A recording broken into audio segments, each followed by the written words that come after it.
Besti, berjumpa kembali dengan saya, Sarif, narator ekspedisi misteri. Sebelum saya melanjutkan kisah yang saya bawakan, perjalanan saya dari Sabang sampai Merauke selama 20 tahun terakhir ini, alangkah baiknya kalian semua menyiapkan kopi dan gorengannya, serta jangan lupa ajak orang terkasih kalian untuk menemani kalian mendengarkan kisah yang akan saya bawakan. Dan sebelum saya melanjutkan kisah ini, alangkah baiknya kita melihat dahulu mitos atau fakta yang akan lewat saat ini.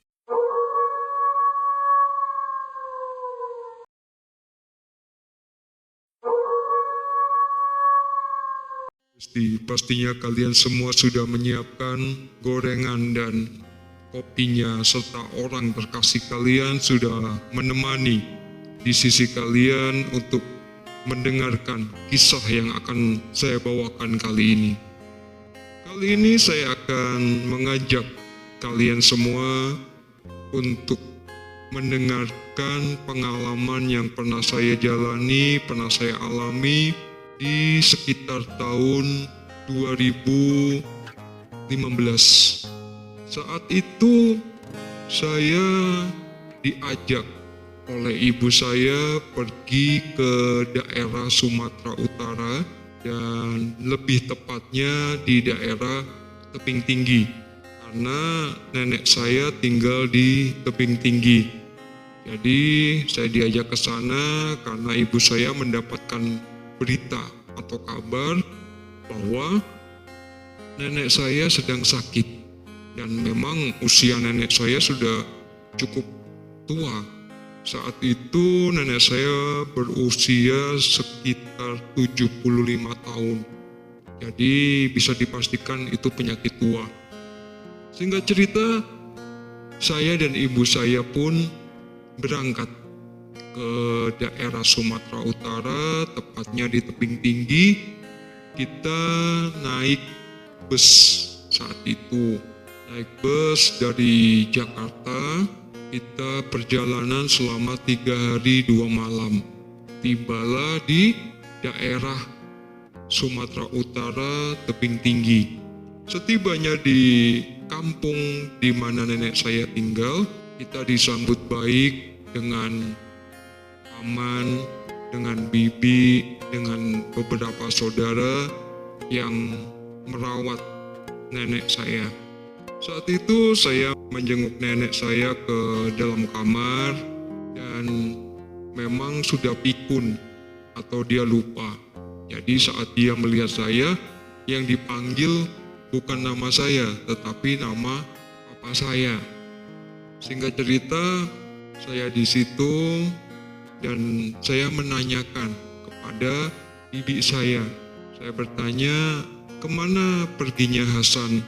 Karena saya ingat betul, Hasan ini keponakan dari mama saya, karena Hasan ini anak dari kakak dari mama. Kemudian kakak dari mama saya ini karena mengalami suatu kecelakaan hingga meninggal dunia. Jadi papa dan mamanya Hasan ini sudah meninggal di saat Hasan masih kecil. Jadi sejak papa mamanya Hasan ini meninggal, Hasan ini dirawat oleh nenek saya. Dan Hasan ini memiliki kelainan, karena saat itu dia demam tinggi dan dibawa ke seorang mantri. Dan saat itu dalam kondisi demam, Hasan ini disuntik dengan niat agar demamnya cepat turun atau sembuh. Tapi alhasil yang diterima setelah itu, Hasan mengalami cacat permanen. Jadi kakinya kecil sebelah atau biasa disebut dengan polio. Saat itu saya berusia 28 dan Hasan ini sekitar usia 30 tahun. Karena kita bedanya tidak begitu jauh, dan saya menanyakan kepada bibi saya kemana perginya Hasan. Saat itu bibi saya mengatakan bahwa Hasan hilang dan warga setempat meyakini bahwa Hasan ini masuk ke alam atau ke dunianya makhluk atau bangsa bunian. Saat itu saya berpikir, karena setahu saya makhluk bunian itu adanya hanya di Kalimantan. Pikir saya seperti itu, dan ternyata tidak. Di daerah Sumatera itu pun ternyata ada, dan tidak hanya di Sumatera dan di Kalimantan. Ternyata bangsa bunian ini dia tinggalnya di gunung-gunung, tinggal menetapnya di wilayah gunung-gunung. Dan saat itu saya sedikit agak penasaran karena saya berpikir, ada ya bangsa bunian, kayak apa ya bentuknya? Padahal waktu itu paman saya menceritakan bahwa bangsa bunian ini ya sama seperti manusia, cuman dia tidak tinggi, tingginya hanya sekitar 1 meter dan paling tinggi 1,5 meter. Dan saat itu saya berpikir berarti pendek, karena saat itu saya saja sudah, tinggi saya sudah 170. Jadi di situ saya berpikir, oh berarti makhluknya pendek-pendek atau kerdil-kerdil. Dan satu lagi kata paman saya, bahwa makhluk bunian ini kakinya, telapak kakinya terbalik, jadi tidak seperti umumnya manusia. Dan mereka juga tidak memiliki, kalau orang umum di atas bibirnya ada celah atau ada agak cekungan, tetapi kalau bangsa bunian ini enggak. Itu cerita dari paman saya. Singkat cerita, 3 hari pun sudah berlalu dan saya masih menyimpan rasa penasaran.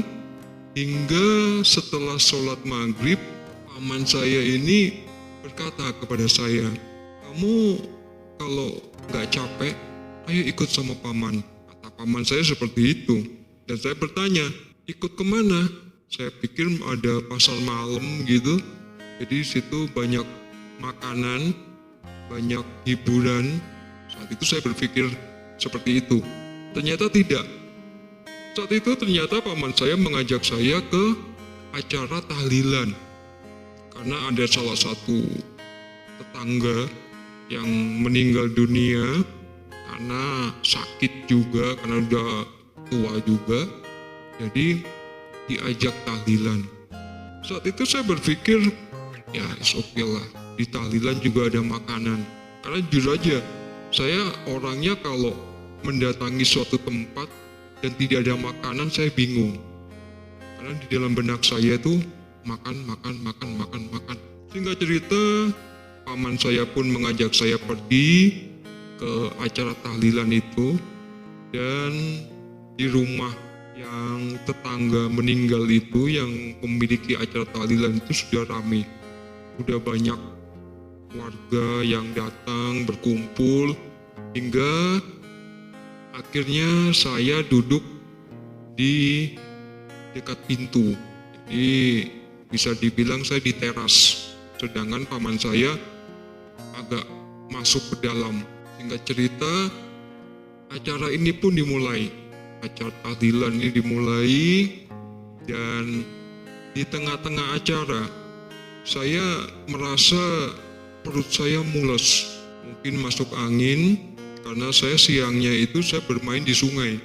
Karena sungai daerah sana itu airnya benar-benar jernih, airnya dingin juga, ikannya kelihatan, nggak seperti di Jakarta.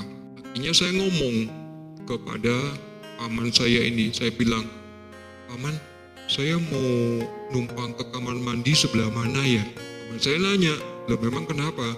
Saya mules paman. Akhirnya paman saya berkata, ya udah ayo tak anterin. Akhirnya saat itu paman saya izin mengantarkan saya ke belakang, dan saat itu di daerah sana itu masih penerangan itu sangat minim.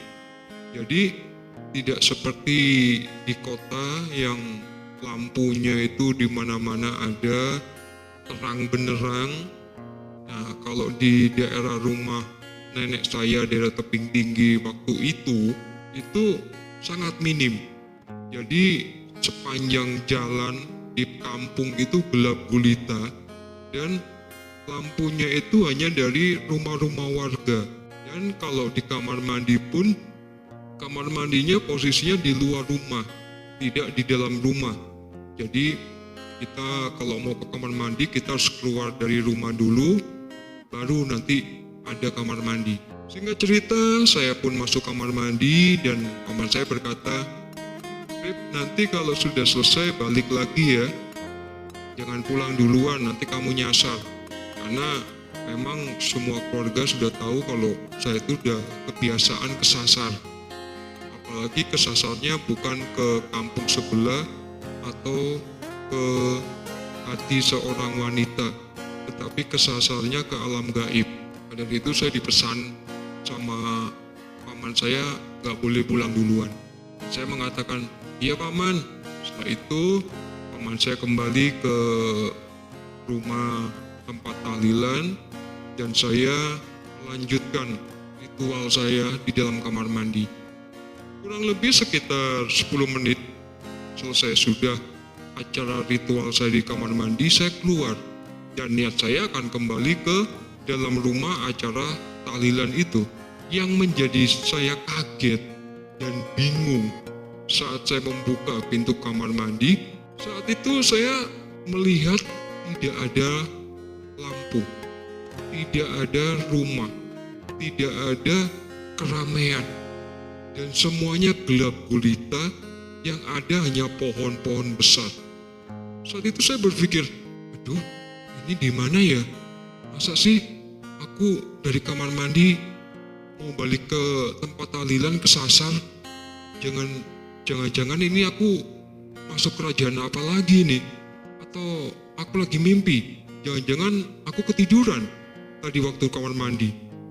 Waktu itu saya berpikir seperti itu karena di pandangan mata saya tidak seperti saat saya masuk ke dalam kamar mandi. Singkat cerita, saya pun berjalan mengambil obor karena untuk penerangan, karena sangat gelap sekali.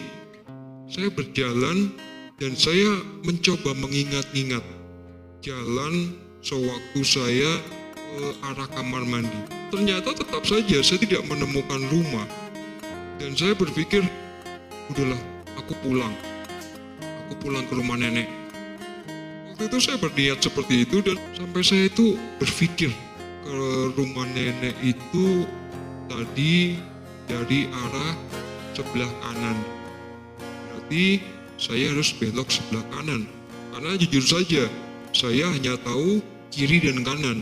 Kalau saya ditanya utara, selatan, timur, barat, yakin kesasar. Karena saya tidak tahu. Singkat cerita, akhirnya saya berjalan mengikuti jalan setapak yang ada di sebelah kanan. Seingat saya, dari rumah nenek saya ke tempat tetangga itu yang acara tahlilan, perjalanan sekitar 15 menit. Tapi saat itu yang saya rasakan, saya berjalan lebih dari 15 menit. Sekitar ada hampir 1 jam. Saya berjalan, saya mengikuti jalan setapak, tetapi sepanjang jalan itu tidak ada rumah. Yang ada hanya pohon-pohon besar, suara hewan malam, ada suara seperti serigala, dan saat itu saya berpikirnya itu suara anjing.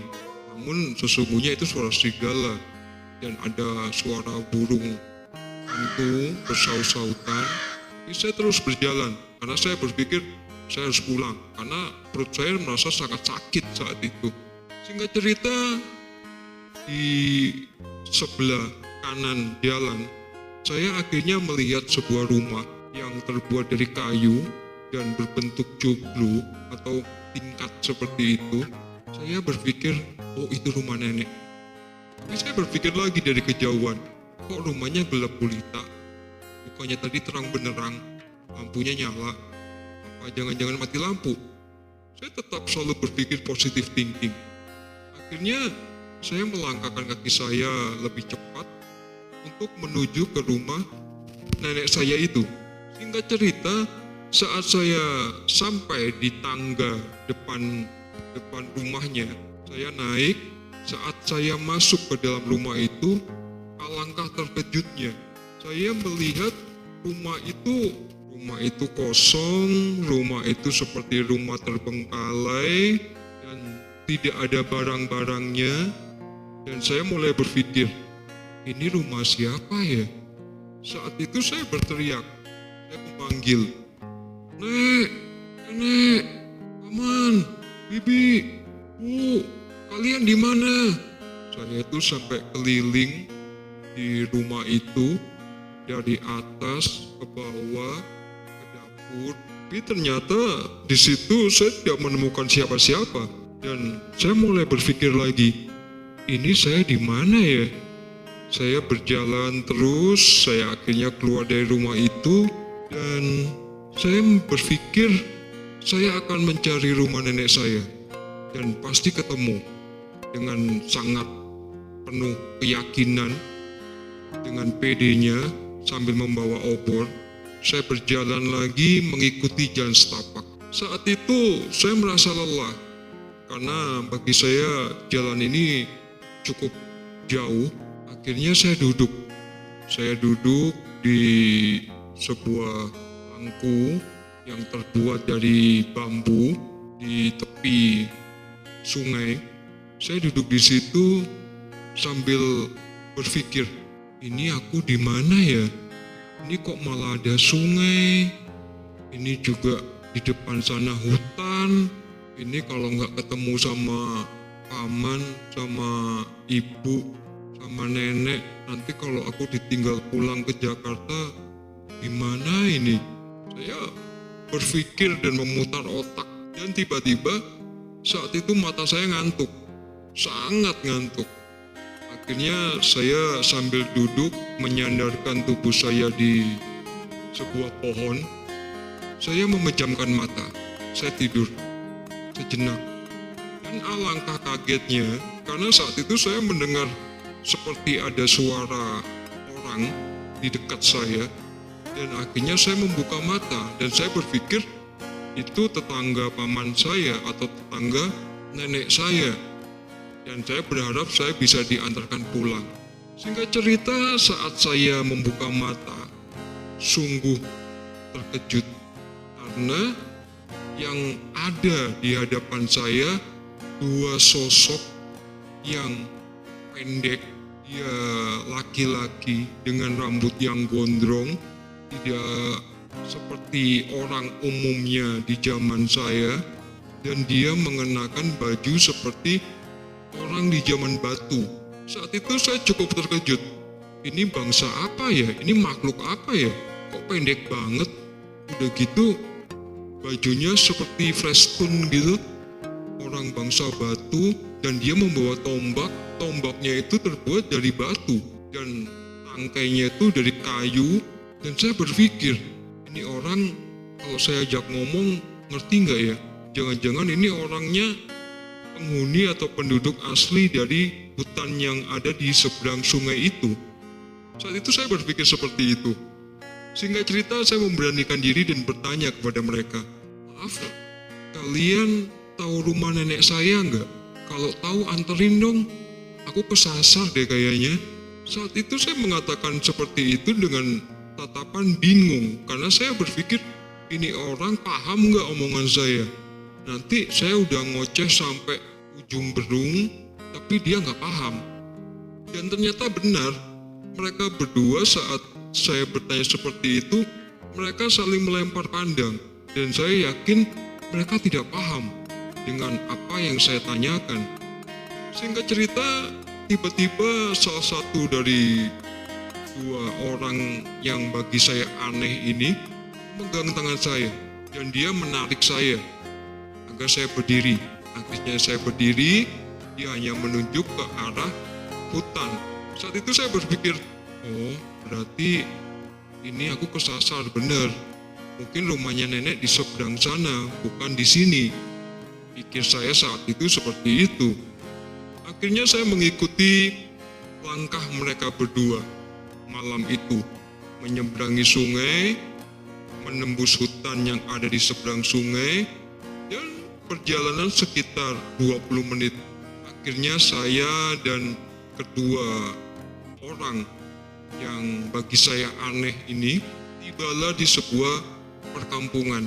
Saat itu saya melihat kampungan ini, udaranya atau suasananya itu seperti saat matahari akan tenggelam.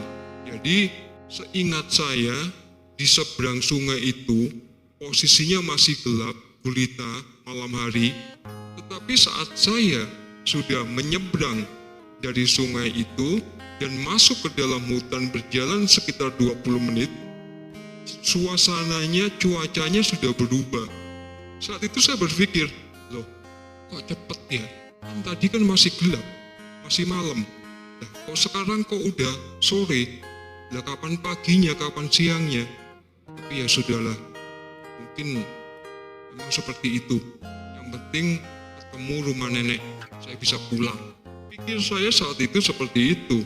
Dan ternyata yang terjadi, saya dibawa ke sebuah rumah yang masih atapnya dari ijuk dan temboknya itu mereka buat dari tanah liat seperti zaman purbakala. Saya dibawa masuk ke dalam rumah itu dan di situ saya melihat ada seorang laki-laki yang sedang sakit. Dia berebah di atas tempat, mungkin itu bagi bangsa mereka tempat tidur. Tapi di mata saya itu seperti sebuah anyaman dan dikaitkan di kayu, potong kayu. Dan saat itu saya bertanya, siapa dia? Dia sakit apa? Dan saat itu ada salah satu orang yang sama juga itu mengatakan dia sakit, kakinya tidak bisa berjalan. Saat itu saya berpikir, oh nggak bisa jalan, atau mungkin stroke. Karena di zaman saya saat itu orang nggak bisa jalan, kakinya lemes, itu dinamakan stroke. Saat itu dia berkata, tolong bantu obatin tua kami, tua adat kami. Saat itu saya berpikir, ngobatin, boro-boro ngobatin, saya aja kesasar. Saat itu saya berpikir seperti itu. Tapi mereka sepertinya sangat berharap kepada saya untuk bisa menyembuhkan. Singkat cerita saya pun memegang yang sakit, yang dikatakan sakit itu dan dikatakan kakinya. Dan saat itu saya cukup terkejut dan cukup bingung karena kakinya terbalik. Tidak seperti saya, telapak kakinya ke depan, tapi mereka telapak kakinya ke belakang. Saat itu saya bingung, ini patah tulang, cacat, atau bagaimana? Tapi dilihat tidak cacat. Di situ saya benar-benar lupa dengan yang diceritakan oleh paman saya, bahwa makhluk atau bangsa bunian itu kakinya kebalik. Dan di benak saya yaitu orang, cuman ya memang pendek semua. Dalam benak saya berpikir seperti itu. Sehingga cerita, saya mengatakan kepada salah satu mereka, salah satu orang yang ada di situ, saya berkata, apakah kalian punya jintan, kunyit, jahe, dan serai? Dan mereka mengatakan, itu apa? Mereka tidak paham. Akhirnya saya berkata, ya sudah, kalau kalian nggak paham, tolong anterin saya ke hutan. Karena saya yakin di hutan ada. Singkat cerita, akhirnya dua orang yang pertama tadi membawa saya ke rumah itu, mereka mengantar saya kembali ke hutan, masuk hutan untuk mencari bahan-bahan yang untuk obat, untuk saya jadikan obat sakit kakinya yang katanya tetua adat ini. Singkat cerita, sekitar 1 jam kemudian, saya sudah menemukan bahan untuk obat-obatan ini.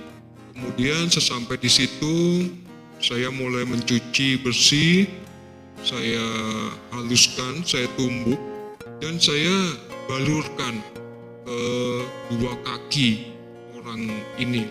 Sambil saya tetap berpikir, kok kakinya aneh. Dan singkat cerita, selesai saya balurkan, saya bungkus dengan kain yang mereka punya. Dan saat itu saya berkata, selesai mengobati itu, saya berkata, bisa nggak kalian ngantar saya pulang? Karena saya kesasar.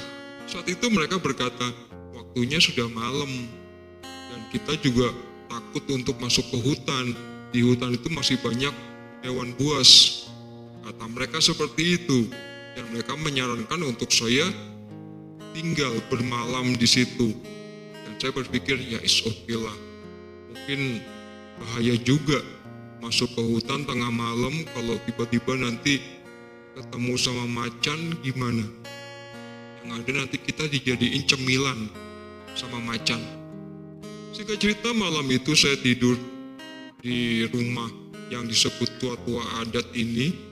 Dan keesokan paginya saya melihat tua-tua adat ini sudah bisa bangun. Dan dia bisa duduk dan berjalan dengan baik. Dan dia berkata, terima kasih ya, kamu sudah menyembuhkan saya.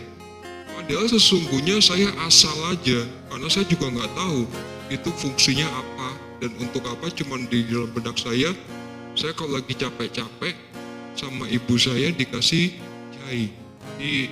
Dan serai itu saya ingat ada minyak serai itu untuk membalur. Jadi saya hanya menyambung-nyambungkan apa yang saya ingat. Sebetulnya seperti itu dan ternyata sembuh. Ya alhamdulillah. Singkat cerita, saya melihat orang itu sudah sembuh dan saya berkata untuk mohon pamit, saya akan pulang. Tapi lagi-lagi tua-tua adat ini melarang saya untuk pulang. Dan dia berkata, kamu sudah menyembuhkan saya, kamu bisa nggak nolong saudara saya? Saudara saya juga sakit seperti saya, tapi nggak ada yang bisa nyembuhin. Siapa tahu kamu bisa. Saat itu saya bertanya, emang rumahnya sebelah mana ya? Yuk sama saya tak anterin, kata orang ini. Akhirnya singkat cerita saya pun diantar. Di dalam perjalanan menuju ke rumah saudaranya itu saya bertanya, maaf saudara Anda itu laki-laki apa perempuan ya? Saat itu dia menjawab, saudara saya perempuan dan dia sudah menikah dengan bangsa kalian manusia dan sudah memiliki 2 orang anak. Saat itu saya berpikir, oh bangsa manusia ada juga yang nikah dengan bangsa kalian. Tidak terfikir sedikit pun di benak saya bahwa mereka ini adalah bangsa bunian. Saya hanya berpikir mereka ini adalah bangsa penduduk asli warga sekitar. Singkat cerita, sampailah saya di rumah saudara perempuan orang tua-tua adat ini.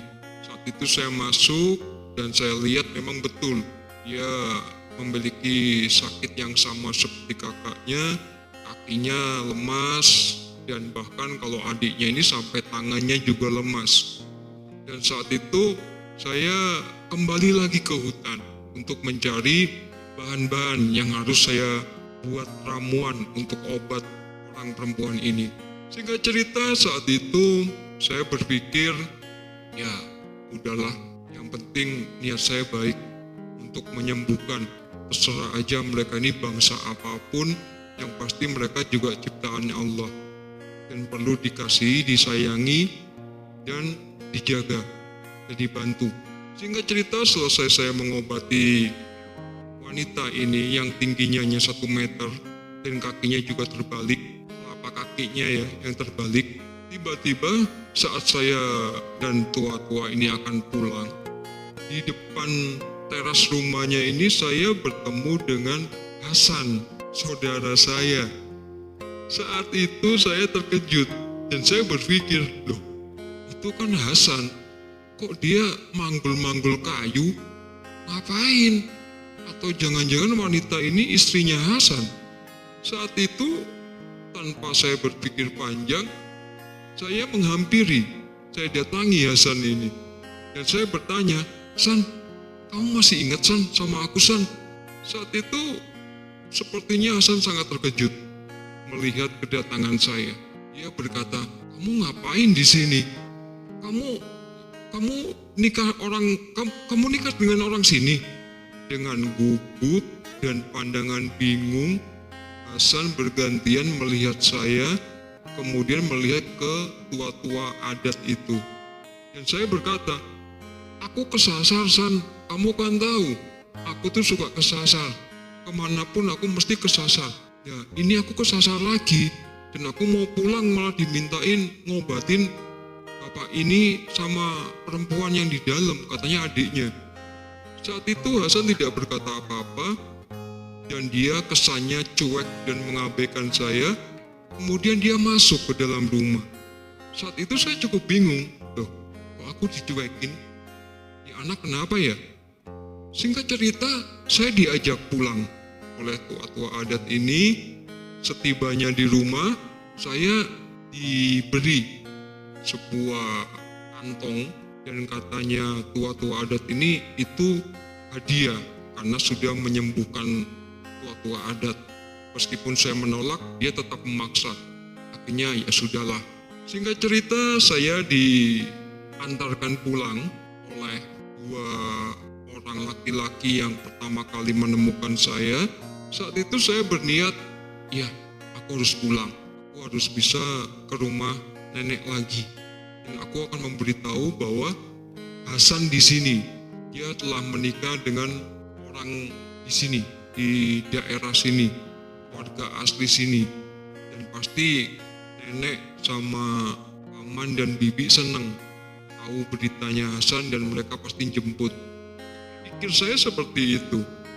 Singkat cerita, saya diantarkan pulang, dan saat itu saya diantarkan hanya sampai di ujung kampungan, tidak sampai masuk hutan. Dan saya berpikir, saya tahu, saya ingat jalannya, dan bagi saya tinggal ngikuti jalan setapak. Tapi ternyata yang saya alami beda. Lagi-lagi saya muter-muter lagi di dalam hutan itu. Tidak ketemu dengan namanya sungai. Saat itu saya mulai sebel, mulai jengkel. Kok ini muter-muter lagi? Udah berapa jam saya muter-muter, ketemu pohon ini lagi. Mending kalau ada buahnya bisa saya makan. Ini daun doang. Akhirnya saya jengkel, saya ambil daunnya, saya makan. Dan ternyata daunnya rasanya seperti kedondong. Seger, asem, enak pokoknya buat rujak. Oke, tanpa lama kita lanjut lagi. Saat itu karena saya sebel, saya sambil makan daun itu, saya kembali ke perkampungan itu dengan niatan minta dianterin sampai keluar hutan. Ternyata setibanya di perkampungan itu, saya tidak menjumpai tua-tua adat dan rumah-rumah penduduk yang awalnya saya lihat. Tetapi di situ saya hanya melihat Hasan sedang duduk di bawah pohon yang cukup besar.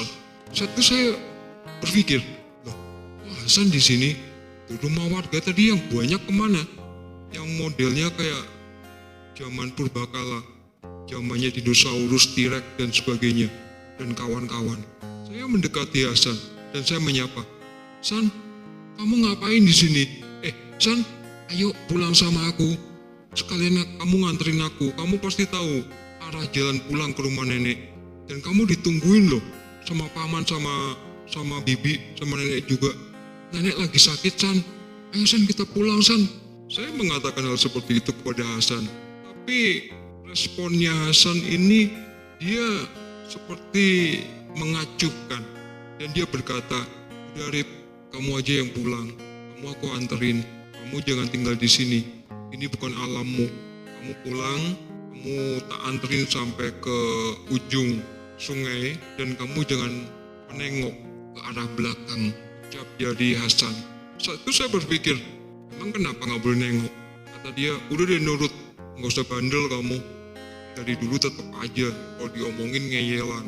Akhirnya saya, ya oke lah. "Tapi nanti kamu pulang ya, San?" Saya memastikan bahwa Hasan ini pasti mau pulang. Dan lagi-lagi Hasan tidak merespon. Akhirnya saya pun diantar oleh Hasan ini sampai menyeberangi sungai, dan dia berkata, "Sampaikan salamku buat paman, bibi, dan nenek. Aku minta maaf, aku gak bisa pulang. Karena aku udah punya keluarga, punya istri, dan punya anak, dan aku punya tanggung jawab. Saya dengan sedih, akhirnya saya meluk Hasan dan saya berkata, insya Allah nanti akan saya sampaikan kepada mereka. Akhirnya pun saya berjalan menyusuri jalan setapak itu, dan di luar nalar saya hanya berjalan sekitar 15 menit. Saya sudah melihat gapura kampung di mana rumah nenek saya berada. Itu saya berpikir, loh itu kan gapuranya, kok semalam nggak kelihatan, kemarin malam nggak kelihatan itu gapura, kok yang ada cuma hutan doang. Tapi ya sudahlah, saya akhirnya sedikit berlari, saya menuju ke rumah nenek. Saat itu rumah sepi, yang ada tinggal bibi sedang memasak nasi di dapur dan dapurnya di bawah. Dan saya segera menghampiri bibi saya. Saya memberi salam, assalamualaikum bi. Bibi saya terlihat sangat terkejut dan syok. Saat itu dia berkata, Syarif, kamu masih hidup? Kamu dari mana?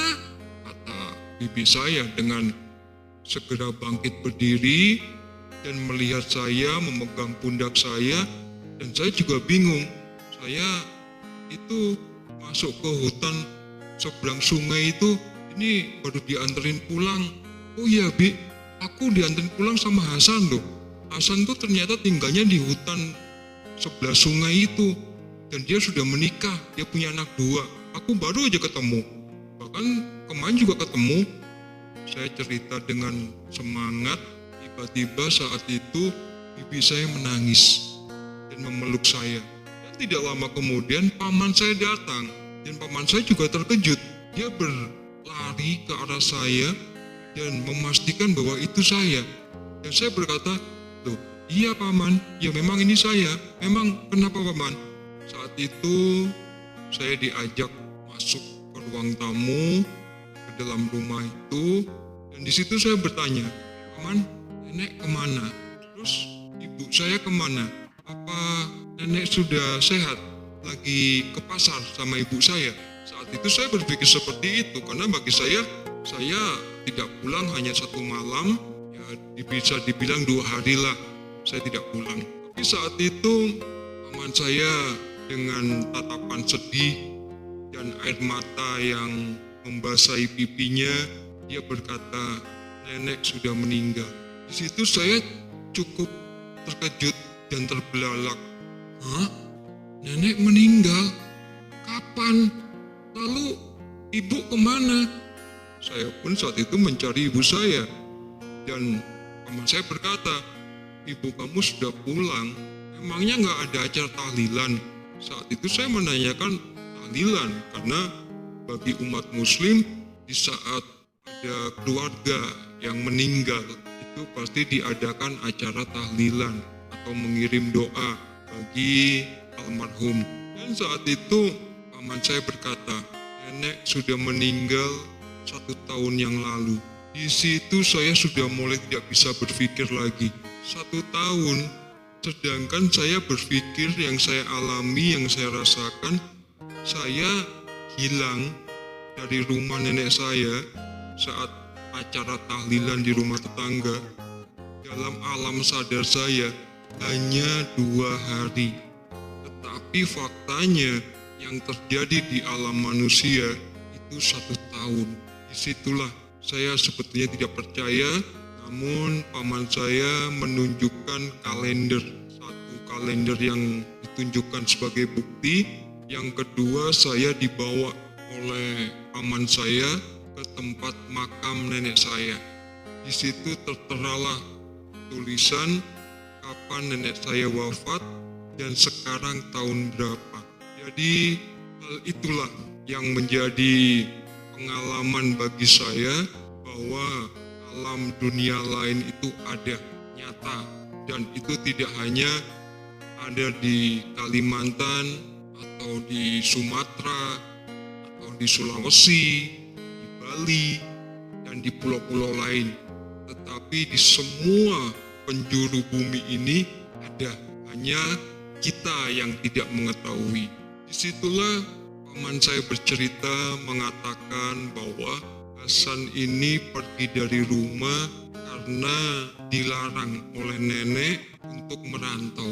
Dan dia sakit hati, dia merasa tersinggung karena memiliki kekurangan atau mengalami cacat. Akhirnya dia pergi ke tepi sungai dan tidak kembali lagi. Dan ternyata Hasan berada di perkampungan hunian. Disitulah kita harus bisa memilah, kita bisa mengambil suatu pelajaran bahwa tidak semua yang kita inginkan, yang kita harapkan, yang kita cita-citakan akan terjadi. Jadi di saat kita menginginkan sesuatu, alangkah baiknya keinginan kita itu, harapan kita itu kita bawa ke hadapan Allah. Kita tanya dulu kepada Allah, apakah kita pantas dengan harapan kita? Sudah sesuaikah kita dengan harapan kita atau belum? Jika belum, mari terus kita memperbaiki diri hingga kita dilayakkan oleh Allah. Sekali lagi, bila ada salah-salah kata saya mohon maaf. Sampai jumpa di episode selanjutnya.